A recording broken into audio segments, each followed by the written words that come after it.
നമസ്കാരം, ഏവർക്കും base അക്കാഡമിയുടെ online ക്ലാസ്സിലേക്ക് സ്വാഗതം. ഞാൻ നിതിൻ. മത്സര പരീക്ഷണ രംഗത്ത് സിവിക്സ് എന്ന സബ്ജക്റ്റ് കൈകാര്യം ചെയ്യുന്നു. നമ്മൾ കഴിഞ്ഞ ക്ലാസ്സിൽ ഉപഭോക്തൃ സംരക്ഷണം, കൺസ്യൂമർ പ്രൊട്ടക്ഷൻ എന്ന ഏരിയയുമായി ബന്ധപ്പെട്ട് കുറച്ച് കാര്യങ്ങൾ ഡിസ്കസ് ചെയ്തു. അതിൻ്റെ ബാലൻസ് ക്ലാസ് ആണ് നമുക്കിന്ന് പഠിക്കാനുള്ളത്. ഉപഭോക്തൃ കോടതികൾ അല്ലെങ്കിൽ കൺസ്യൂമർ കോഡ്സ് എന്നറിയപ്പെടുന്ന സംവിധാനങ്ങളായ തർക്കപരിഹാര കമ്മീഷനെ കുറിച്ചാണ് ആദ്യമായി ഡിസ്കസ് ചെയ്യുന്നത്. ജില്ലാ ഉപഭോക്തൃ തർക്ക പരിഹാര commission, DCDRC, district consumer disputes redressal commission. നമുക്ക് DCDRC പറ്റി ചർച്ച ചെയ്യാം. കഴിഞ്ഞ ക്ലാസ്സിൽ നമ്മൾ ഇന്ത്യയിലെ ഉപഭോക്തൃ തർക്ക പരിഹാര കമ്മീഷനായ DCDRC, SCDRC, NCDRC ഇവയുടെ സാമ്പത്തിക അധികാര പരിധിയെക്കുറിച്ചൊക്കെ ചർച്ച ചെയ്തായിരുന്നു. ഇനി നമ്മൾ ഇതിനെപ്പറ്റി ഡീറ്റെയിൽ ആയിട്ട് പഠിക്കാൻ പോവുകയാണ്.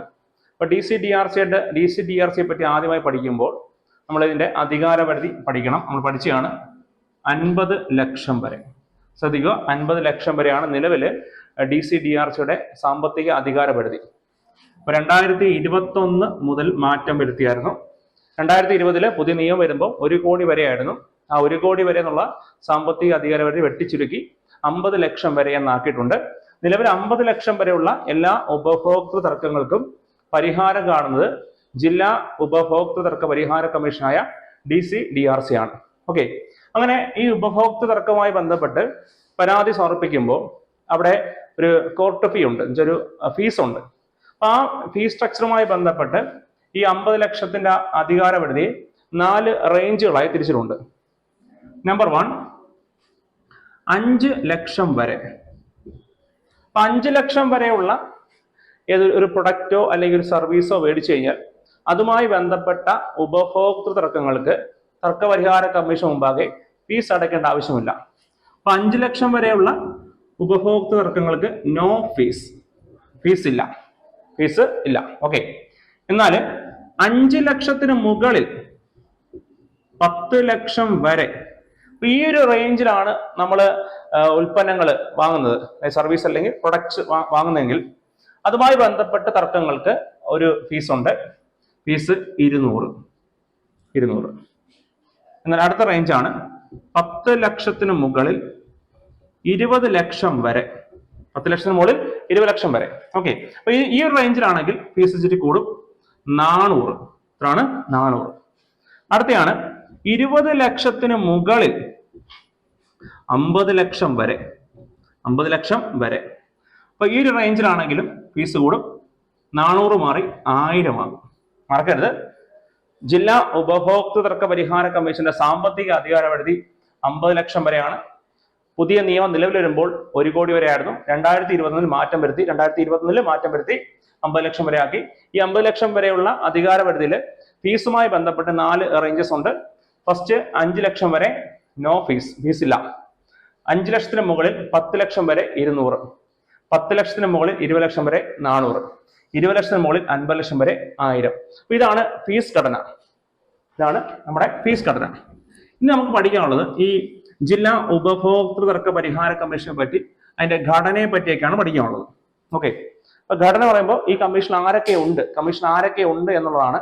ഓക്കെ, അപ്പൊ ഈ കമ്മീഷന്റെ ഘടന നമ്മുടെ ഏറ്റവും പുതിയ കൺസ്യൂമർ പ്രൊട്ടക്ഷൻ ആക്ട്, അതിന്റെ ചുരുക്കരൂപമാണ് COPRA 2019. അപ്പൊ ഏറ്റവും പുതിയ ഉപഭോക്തൃ സംരക്ഷണ നിയമത്തില് വകുപ്പ് 28, സെക്ഷൻ 28, ചാപ്റ്റർ 4 4-ാം അധ്യായം ഉപഭോക്തൃ തർക്ക പരിഹാര കമ്മീഷനെ കുറിച്ചാണ് പരാമർശിക്കുന്നത്. അപ്പൊ 4-ാം അധ്യായത്തിലെ 28-ാമത്തെ വകുപ്പ്, സെക്ഷൻ 28 പ്രകാരമാണ് ജില്ലകളിൽ DCDRC സ്ഥാപിതമായത്. വകുപ്പ് 28 പ്രകാരം DCDRC സ്ഥാപിതമായി.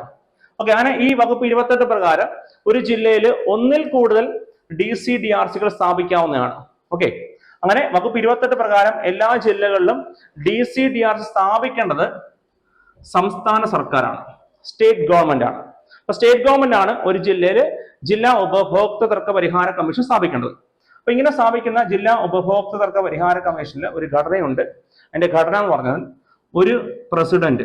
ഓക്കെ, അവിടുത്തെ മെയിൻ ആളാണ് പ്രസിഡന്റ്. ഒരു പ്രസിഡന്റും പിന്നെ 2-ൽ കുറയാതെയുള്ള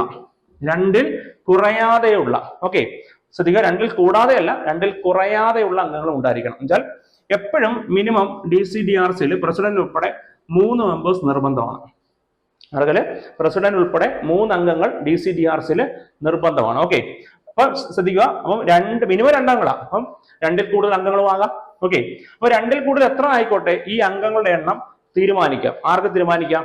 സംസ്ഥാന സർക്കാരിന് തീരുമാനിക്കാം. സംസ്ഥാന സർക്കാർ വെറുതെ തീരുമാനിക്കുന്നതല്ല, കേന്ദ്ര സർക്കാരുമായി കൂടിയാലോചിച്ച്. അപ്പം കേന്ദ്ര സർക്കാരുമായി കൂടിയാലോചിച്ച് സംസ്ഥാന സർക്കാരിന് അംഗങ്ങളുടെ എണ്ണം, പരമാവധി അംഗങ്ങളുടെ എണ്ണം തീരുമാനിക്കാം. ഓക്കെ, മറക്കല്ല. അപ്പൊ DCDRCയുടെ ഘടന ഒരു പ്രസിഡന്റും 2ൽ കുറയാതെയുള്ള അംഗങ്ങളും.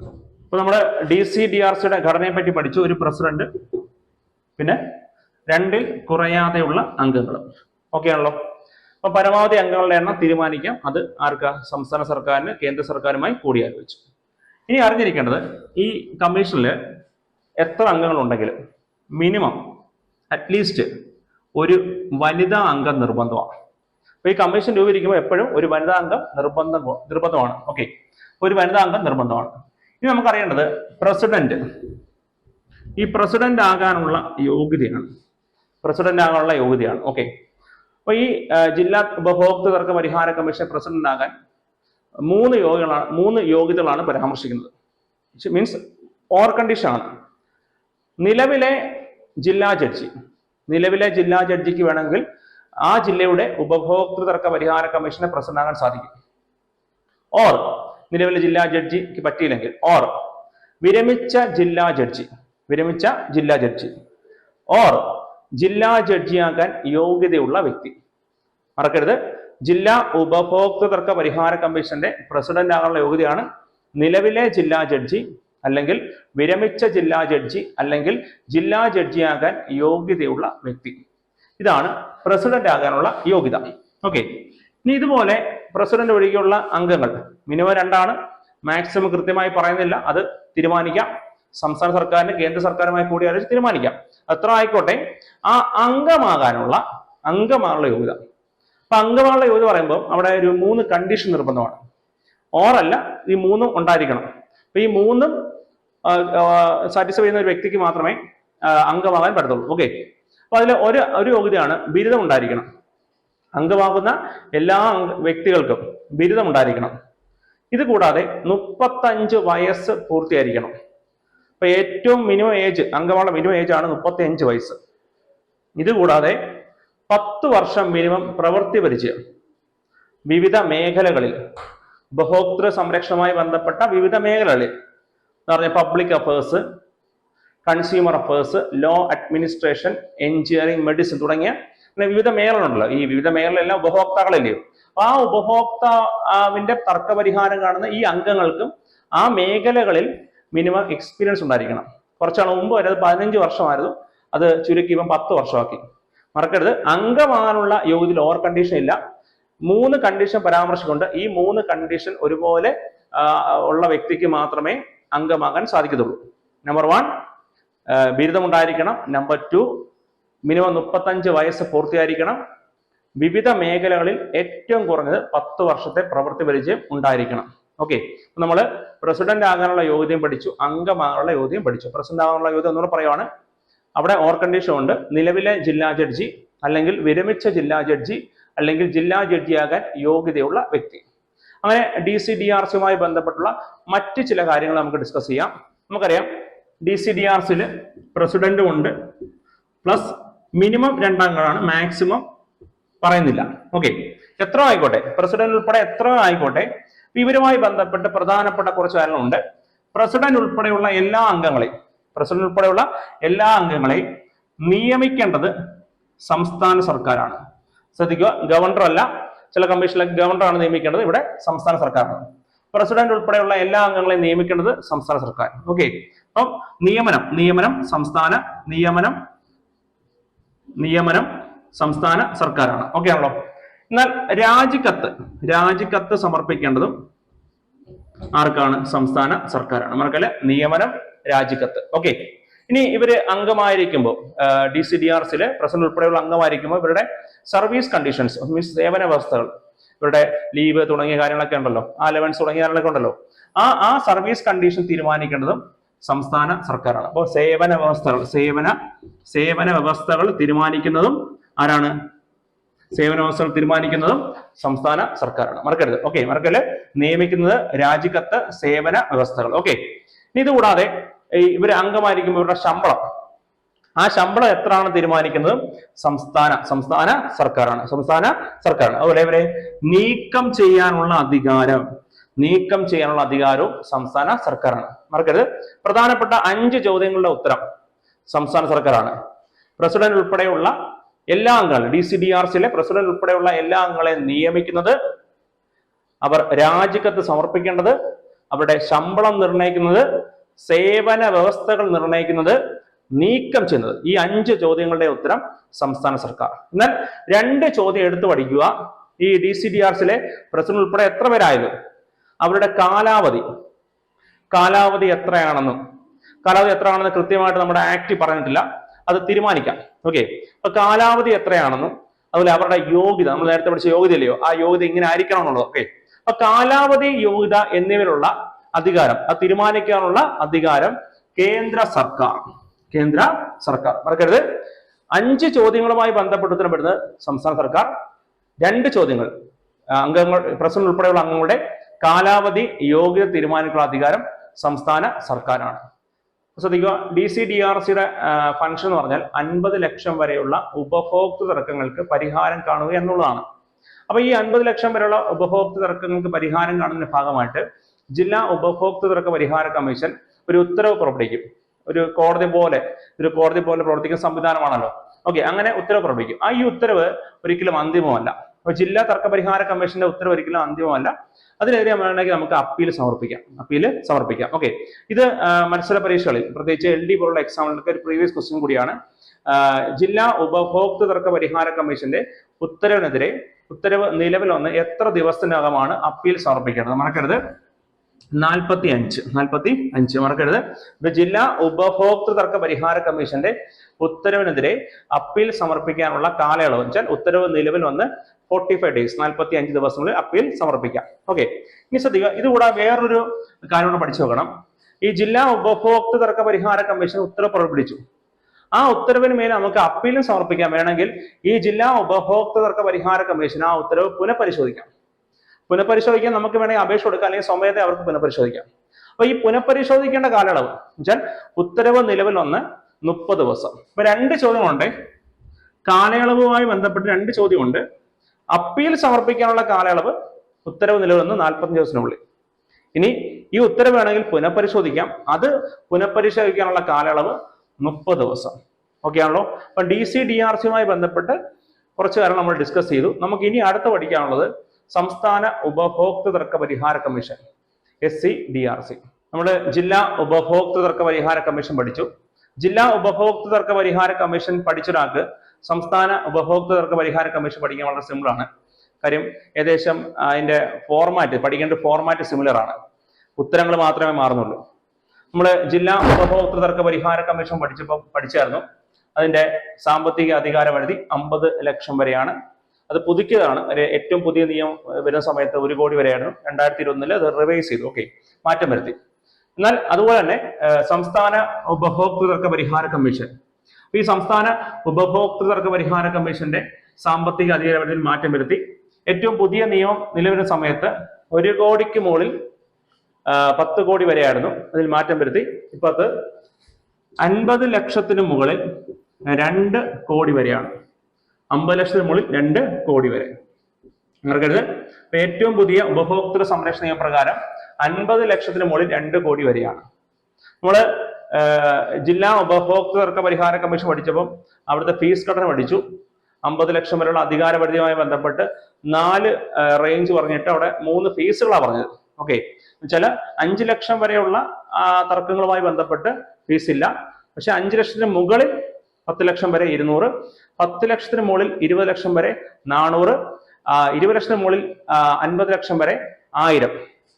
അതുപോലെ നമ്മുടെ സംസ്ഥാന തർക്ക പരിഹാര കമ്മീഷനുമായി ബന്ധപ്പെട്ടും ഒരു ഫീസ് ഘടനയുണ്ട്. അവിടെ ഒരുപാടൊന്നുമില്ല, 2 തരം ഫീസുകളാണ് പറയുന്നത്. അതിന്റെ റേഞ്ച് പറഞ്ഞാൽ 50 ലക്ഷത്തിന് മുകളിൽ 1 കോടി വരെ. അപ്പോൾ 50 ലക്ഷത്തിന് മുകളിൽ 1 കോടി വരെയുള്ള എല്ലാ തർക്കങ്ങൾക്കും ഒറ്റ ഫീസാണ്. അത് 2000. അടുത്ത 1 കോടിക്ക് മുകളിൽ 2 കോടി വരെ, അതും ഒറ്റ ഫീസാണ്, 2500. അങ്ങനെ 2 തരം ഫീസുകളാണ് പരാമർശിക്കുന്നത് ജില്ലയുമായി ബന്ധപ്പെട്ട്, സംസ്ഥാനവുമായി ബന്ധപ്പെട്ട്. 50 ലക്ഷത്തിന് മുകളിൽ 1 കോടി വരെ 2000, 1 കോടിക്ക് മുകളിൽ 2 കോടി വരെ 2500. നമുക്ക് ഇനി അടുത്ത് പഠിക്കേണ്ടത് സംസ്ഥാന തർക്കപരിഹാര കമ്മീഷന്റെ ഘടനയും മറ്റു കാര്യങ്ങളുമാണ്. ഇപ്പൊ സംസ്ഥാന തർക്കപരിഹാര കമ്മീഷന്റെ ഘടന എന്ന് പറയുന്നത്, അവിടെയും ഒരു പ്രസിഡന്റ് ഉണ്ടായിരിക്കണം. 4-ൽ കുറയാതെയുള്ള അംഗങ്ങളും ഉണ്ടായിരിക്കണം. ശ്രദ്ധിക്കുക, ഇവിടെ 4-ൽ കുറയാണ്. ജില്ല വന്നപ്പോൾ ഒരു പ്രസിഡന്റും 2-ൽ കുറയാതെയാണ്. അവിടെ പരമാവധി അംഗങ്ങളാകാം. അത് സംസ്ഥാന സർക്കാരിന് കേന്ദ്ര സർക്കാരുമായി കൂടിയാലോചിച്ച് തീരുമാനിക്കാം. അത് കണക്ക് തന്നെ ഇവിടെയും ഒരു പ്രസിഡന്റും 4-ൽ കുറയാതെയുള്ള അംഗങ്ങൾ. ഇവിടെയും പരമാവധി അംഗസംഖ്യ പറയുന്നില്ല. അതും ആർക്ക് തീരുമാനിക്കാം? സംസ്ഥാന സർക്കാർ തീരുമാനിക്കാം. ആരുമായി കൂടിയാലോചിച്ച്? കേന്ദ്ര സർക്കാരുമായി കൂടിയാലോചിച്ച്. അതിനു മറ്റ് ഈ സംസ്ഥാന തർക്കപരിഹാര കമ്മീഷനെ കുറിച്ച് പരാമർശിക്കുന്ന അധ്യായം 4 കാര്യം. ജില്ലയായാലും സംസ്ഥാനമായാലും ദേശീയമായാലും തർക്കപരിഹാര കമ്മീഷനുമായി ബന്ധപ്പെട്ട പുതിയ നിയമത്തിൽ അധ്യായം സെയിമാണ്. ഇതെല്ലാം ഒരു അധ്യായത്തിലാണ്, 4-ാം അധ്യായത്തിലാണ് പരാമർശിക്കുന്നത്. എന്നാൽ അതിന്റെ രൂപീകരണവുമായി ബന്ധപ്പെട്ട വകുപ്പ് സെക്ഷൻ ഡിഫറന്റ് ആണ്. ജില്ലയാണെങ്കിൽ 28, സംസ്ഥാനമാണെങ്കിൽ മറക്കരുത് 42. അപ്പം സംസ്ഥാന തർക്കപരിഹാര കമ്മീഷനെ കുറിച്ച് പരാമർശിച്ച അധ്യായം 4, വകുപ്പ് വെച്ചാൽ 42. വകുപ്പ് 42. അപ്പൊ വകുപ്പ് 42 പ്രകാരം ഇത് രൂപീകരിക്കേണ്ടതാണ് സംസ്ഥാന സർക്കാർ. അപ്പൊ ജില്ലാ തർക്കപരിഹാര കമ്മീഷനാലും സംസ്ഥാന തർക്കപരിഹാര കമ്മീഷനാലും രൂപീകരിക്കേണ്ട അധികാരം സംസ്ഥാന സർക്കാരിനാണ്. പക്ഷെ ഘടനയിൽ വ്യത്യാസമുണ്ട്. ഒരു പ്രസിഡന്റും 4-ൽ കുറയാതുള്ള അംഗങ്ങളും. പരമാവധി അംഗങ്ങളുടെ എണ്ണം കേന്ദ്ര സർക്കാരുമായി കൂടി ആലോചിച്ച് സംസ്ഥാന സർക്കാരിന് തീരുമാനിക്കാം. ആണല്ലോ. ഇനി നമുക്ക് അടുത്തത് ഇവിടുത്തെ യോഗ്യതകൾ പഠിക്കാം. നമുക്ക് കഴിഞ്ഞ DCDRC പഠിച്ച കണക്ക് തന്നെ പ്രസിഡന്റിന്റെ യോഗ്യത, മെമ്പേഴ്സിന്റെ യോഗ്യത രണ്ടായിട്ട് പഠിക്കണം. ജില്ലാ തർക്കപരിഹാര കമ്മീഷൻ പഠിച്ചപ്പോൾ പ്രസിഡന്റിന്റെ യോഗ്യത പഠിച്ചു. അവിടെ ഓർ കണ്ടീഷൻ ആണ്. 3 യോഗ്യതകൾ പരാമർശിച്ചുകൊണ്ട് 3-ൽ ഏതെങ്കിലും യോഗ്യതകൾ ഒരാൾക്ക് ഒരു സമയത്താവാൻ പറ്റും. നിലവിലെ ജില്ലാ ജഡ്ജി, അല്ലെങ്കിൽ വിരമിച്ച ജില്ലാ ജഡ്ജി, അല്ലെങ്കിൽ ജില്ലാ ജഡ്ജിയാകാൻ യോഗ്യതയുള്ള വ്യക്തിയാണ് ജില്ലയിൽ പ്രസിഡന്റ് ആണുള്ള യോഗ്യത. പക്ഷെ ഇവിടെ വരുമ്പോൾ 2 യോഗ്യതയേ ഉള്ളൂ. ആ 2 യോഗ്യതയിൽ ആർക്കെങ്കിലും ഒരാൾക്ക് ഒരു സമയത്താവാൻ പറ്റും. ഒന്ന്, നിലവിലെ ഹൈക്കോടതി ജഡ്ജി. ഹൈക്കോടതിയിലെ ചീഫ് അല്ല, ജഡ്ജാണ്. നിലവിലെ ഹൈക്കോടതി ജഡ്ജി അല്ലെങ്കിൽ വിരമിച്ച ഹൈക്കോടതി ജഡ്ജി. അപ്പൊ നിലവിലെ ഹൈക്കോടതി ജഡ്ജിക്കോ അല്ലെങ്കിൽ വിരമിച്ച ഹൈക്കോടതി ജഡ്ജിക്കോ പ്രസിഡന്റ് ആവാൻ പറ്റും. അല്ലാതെ ഹൈക്കോടതി ജഡ്ജിയാകാൻ യോഗ്യതയുള്ള വ്യക്തി അങ്ങനെ ഒരു ക്വാളിഫിക്കേഷൻ പരാമർശിക്കുന്നില്ല. പക്ഷെ ജില്ലയിലുണ്ട്, പക്ഷേ സംസ്ഥാനത്തില്ല. അപ്പൊ SCDRCയിൽ 2 യോഗ്യത ഓർ കണ്ടീഷൻ ആണ്. നിലവിലെ ഹൈക്കോടതി ജഡ്ജി അല്ലെങ്കിൽ വിരമിച്ച ഹൈക്കോടതി ജഡ്ജി. അതുപോലെ സംസ്ഥാനത്ത് ഒരു 3 യോഗ്യത അംഗമാകാനുള്ള യോഗ്യതയിൽ ഒരു 3 യോഗ്യത പരാമർശമുണ്ട്. അത് 3 നിർബന്ധമാണ്. ഒന്ന്, 35 വയസ്സ് ആയിരുന്നു നമ്മുടെ ജില്ലയിൽ. പക്ഷെ 35 അല്ല, സംസ്ഥാനത്ത് വരുമ്പോൾ 40 മറക്കരുത്. ജില്ലയിൽ 35 സംസ്ഥാനത്ത് വരുമ്പോൾ 5 വയസ്സ് കൂടും. മിനിമം 40 വയസ്സ്. 2, ബിരുദം, ഡിഗ്രി ഉണ്ടായിരിക്കണം. അടുത്ത 3, വിവിധ മേഖലകളിൽ 10 വർഷം മിനിമം പ്രവൃത്തി പരിചയം. ശ്രദ്ധിക്കുക, കുറച്ചാണ് മുമ്പ് വരെ അത് 15 വർഷമായിരുന്നു. അത് മാറ്റി ഇപ്പം 10 വർഷമാക്കി. മറക്കരുത്. അപ്പം ജില്ലയിൽ 10 വർഷമാണ്, സംസ്ഥാനത്ത് 10 വർഷമാണ് ഏതാ മിനിമം യോഗ്യത. പക്ഷെ ഏജ് ഡിഫറന്റ് ആണ്. ജില്ലയിൽ 35, സംസ്ഥാനത്ത് വരുമ്പോൾ 40 വയസ്സ്. രണ്ടിടത്ത് ബിരുദ നിർബന്ധം. ഇവിടെ മിനിമം 10, അവിടെ മിനിമം 10.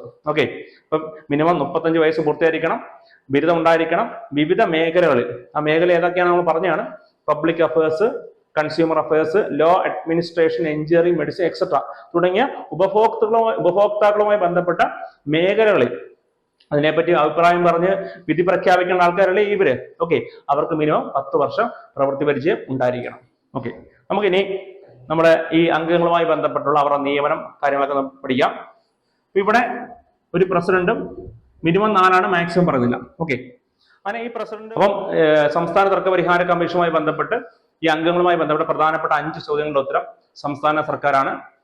പ്രസിഡന്റ് ഉൾപ്പെടെയുള്ള അംഗങ്ങളെ നിയമിക്കേണ്ടത്, രാജിക്കത്ത് സമർപ്പിക്കേണ്ടത്, അവരുടെ ശമ്പളം നിർണ്ണയിക്കുന്നത്, അവരുടെ സേവന വ്യവസ്ഥകൾ നിർണ്ണയിക്കുന്നത്, നീക്കം ചെയ്യുന്നത്, ഇതെല്ലാം സംസ്ഥാന സർക്കാരാണ്. ജില്ല കണക്ക് തന്നെ ഇവിടെയും 2 ചോദ്യങ്ങളുടെ ഉത്തരം കേന്ദ്ര സർക്കാരാണ് യോഗ്യത നിർണ്ണയിക്കുന്നതും അവരുടെ കാലാവധി നിർണ്ണയിക്കുന്നതും. ശ്രദ്ധിക്കുക, നമ്മള് ജില്ലാ തർക്ക പരിഹാര കമ്മീഷൻ പഠിച്ചപ്പോൾ കാലാവധി നിർണ്ണയിക്കുന്നത് കേന്ദ്ര സർക്കാരാണ് പറഞ്ഞു, പക്ഷെ കാലാവധി എത്ര നമ്മൾ പറഞ്ഞില്ല. ഓക്കെ, അപ്പൊ നമുക്ക് ഇവിടെ നിന്ന് പഠിക്കാം. ജില്ലയില് DCDRC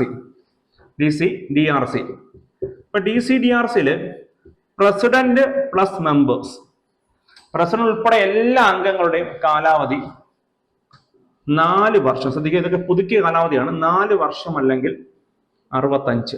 DCDRC ആണ്, നമ്മൾ പറയാൻ വിട്ടുപോയാണ്.